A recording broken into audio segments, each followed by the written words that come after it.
The disclosures have come from Ninaki Pretty, once an inseparable friend of Meghan to whom she had been like a sister.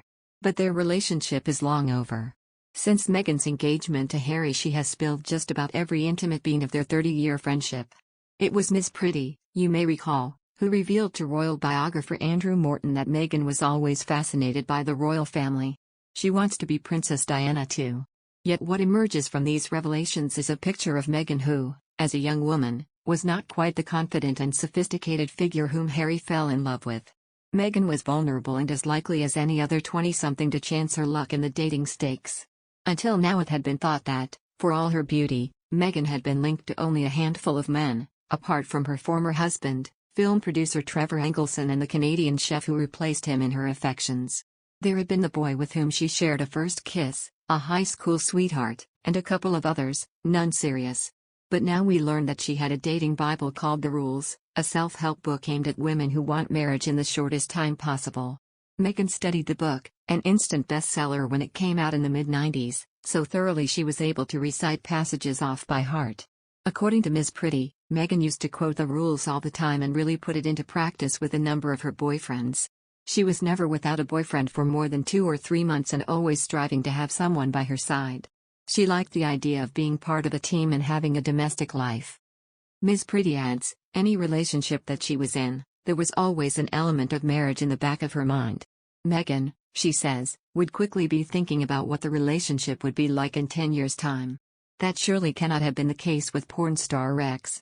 But what of the other figures she has now been linked to?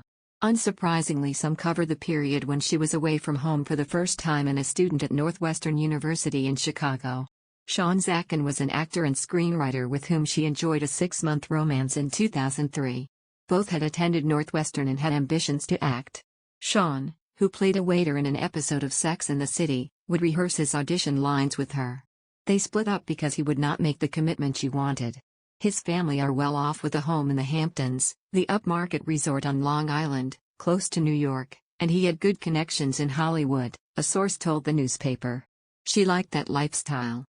Both were demanding of each other, claims the source, resulting in passionate rows in public. She really pursued him because she saw a future with him. She was broken-hearted by their split. How interesting that Zackin, now a comedy writer, penned a show last year about a fairy tale Prince Charming in modern-day Los Angeles. After Zackin, Meghan is said to have dated another actor and writer called Brett Ryland. They were together for 5 months, but he was said not to possess the kind of bravado or high profile she was looking for. According to a friend, Brett, who lives in LA, adored Meghan. He was constantly trying to shower her with love and she enjoyed the attention, but she seemed to be in it more for the affirmation, emotional support. They are said to have stayed good friends. During her first year at university, Meghan went out with strapping 6 feet 5 inches basketball star Steve Lepore. Her college friends were impressed that she had snared a hottie. The friend said, she was very proud of having landed this handsome guy and happy to share photos of him. She spoke of how broad and beautiful his chest was. Steve was the star of the basketball team. She hadn't ever dated someone like that. Then, after Lepore, she is said to have had a 9-month romance with a wealthy fellow student. He is not named, though the newspaper reports, she was very much in love with him, but it was a tempestuous relationship. Meghan was said to have been taken by his status because his family were wealthy diplomats. During her university years, Meghan did work experience as an intern at the U.S. Embassy in Buenos Aires. In 2002, she was said to have caught the eye of a wealthy Argentine businessman. According to the newspaper, the encounter was something of a liberation for her. She was off in Argentina and had this little adventure on the quiet. Another news, Prince Harry was labeled stupid in his way of dealing with the royal family drama that ensued after he stepped down as senior royal with wife Meghan Markle in 2020. The outlet quoted royal expert Kinsey Schofield as saying, Harry is trying to create his own life and future, very similar to Princess Diana towards the end of her life. There's no question that he is struggling in prioritizing his happiness over harmony within the royal family, she added. The expert then went on to say, Prince William also prioritizes his family but would never do anything to jeopardize the reputation or the future of the monarchy.